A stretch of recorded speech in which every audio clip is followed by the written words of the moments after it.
Today's scripture reading brings us to 1 Samuel chapter 14. At the beginning of chapter 14, Israel's army under Saul has been kind of decimated. They're down to 600 men. They began chapter 13 with 3,000, but because of the events of chapter 13, a bunch of them went and hid. And now you have Jonathan and his armor bearer. And I have this is a long chapter. I have it divided into 4 parts. The first 23 verses, I have it titled, Jonathan Whoops Up on the Philistines. And you could say whoops, right? Because it was a whooping. W-H-U-P-P-I-N. Probably the best way to spell it. But Jonathan whips up on the Philistines. We see several things in these verses. I want you to see that Jonathan, this apple fell far from the tree. Saul was a superstitious, ungodly man. Jonathan was a man of faith and courage. Verse number 6, we see his faith. And he says this, Jonathan said to the young man that bears armor, "Come, let us go over unto the garrison of these uncircumcised." Whenever you hear that word being used by a man such as Jonathan, it's a word of recognition. It's not a derogatory word per se, but it's one of recognition. And what he's saying is, we'll go over to those people. They are not God's chosen people. Recognizing that they're not God's people. We are, they're not. So if God be for us, who can be against us? And you see that play out the remainder of this chapter. He says that it may be that the Lord will work for us, for there is no restraint to the Lord to save by many or by few. But then we also see that faith is contagious, because his armor bearer said to him in verse number 7, "Do all that is in thine heart, man." And he went up after him. And then in verse number 12, he devised this plan. Well, if they do this, and we'll do this, and that and the other. And in verse number 12, I'm not going to detail the entirety of the story, but verse number 12, the sign in which Jonathan had planned came to pass, and he says this. He says, "Come up after me," talking to his armor bearer, "for the Lord hath delivered them into the hand of Israel." Not will, but hath. That's past tense. Now, Jonathan, his armor bearer, they ain't swung a sword yet. But Jonathan knew, and this was his faith, he knew that the victory had already been won. So he trusted in God, went and brought slaughter upon 20 some odd people, 20 men, verse number 14. And then Saul sees what's going on. He said, who's missing here? Who's missing? And it's Jonathan, his armor bearer. And he sees this battle going on. He sees the Philistines running. And Saul is like, okay, we got to get down there. We're not going to get any glory for this victory. So Saul hurries and he gets down there. And then we also see not only is faith contagious, but courage is contagious. Because in verse 29 and 30, and that's moving us, 21 and 22, the men that had fled, they're now returning. They're now joining in the fight. They're now coming back.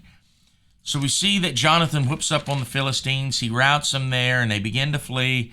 Verses 24 through 35, I have that titled, Saul's Pride Hinders the Victory. So as the Philistines are running away and Saul's army has got there, Jonathan has joined Saul's army. They're on the march toward there.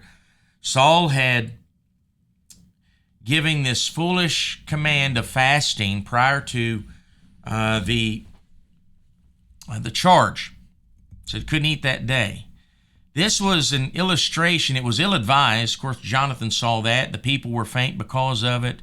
It was ill-advised, not because fasting is a bad thing, but Saul did that to present himself as a spiritual person, when in fact he was anything but. There's a lot of, Saul is not even the first, but one of a many line of people that pretend to be something that they're not. He gives this command to fast. Jonathan wasn't with him when he got that command. Jonathan tastes of the honey on the ground. Verse 27, I use this a lot of times because I love honey. And it says, and he put his hand to his mouth and his eyes were enlightened. Whenever I talk about honey, I said, yeah, man, it opens the eyes. Anyway, we see Saul's pride is on display in verse number 24, saying, "Cursed be the man that eateth any food until evening, that I may be avenged of mine enemies." And that's the way Saul saw it. He didn't see it as the battle was the Lord's, or that the Lord would get glory. He was only worried about himself. We see his pride rising up here, and then we see it taking hold a little bit later on as well. Bad leadership will hinder victory. We see that in verses 29 and 30.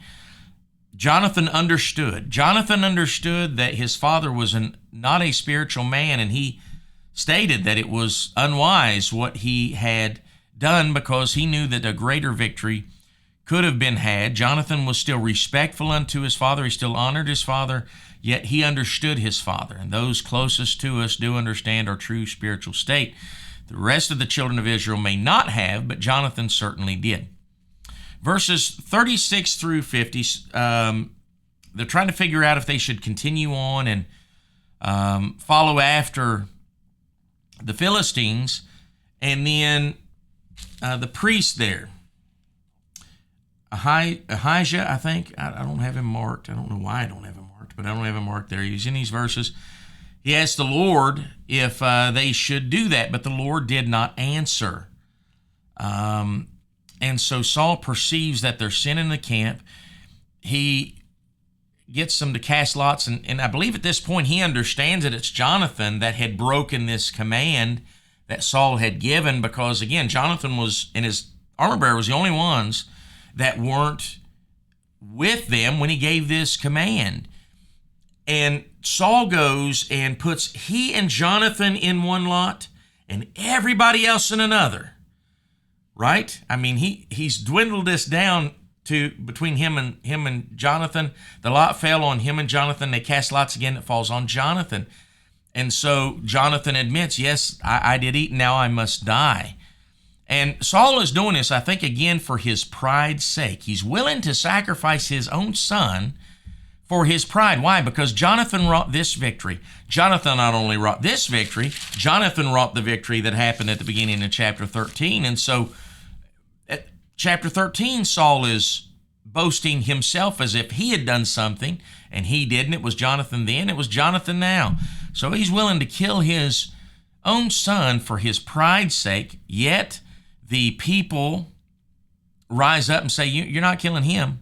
God used him. So Saul's pride, he's humiliated even more because of that. And the remainder of this chapter, I have it titled, 36 through 46 is titled, "The Lot Falls on Jonathan, but Spared by the People." Verses 47 through 52, I have that titled, "Saul's Strength and Family." It talks about how under Saul's kingdom, some of the victories that were had, and then some of his family's, the detail of his family structure, and then a prophecy that is brought to pass in verse number 52. "And there was sore war against the Philistines all the days of Saul. And when Saul saw any strong man or any valiant man, he took him unto him." And this is a prophecy of back in chapter 8, verse number 16, that Samuel told on him, you get a king, he's going to take, and he's going to take, and he's going to take, verse number 16, "and he will take your men servants and your maid servants and your goodliest young men." So we see that there.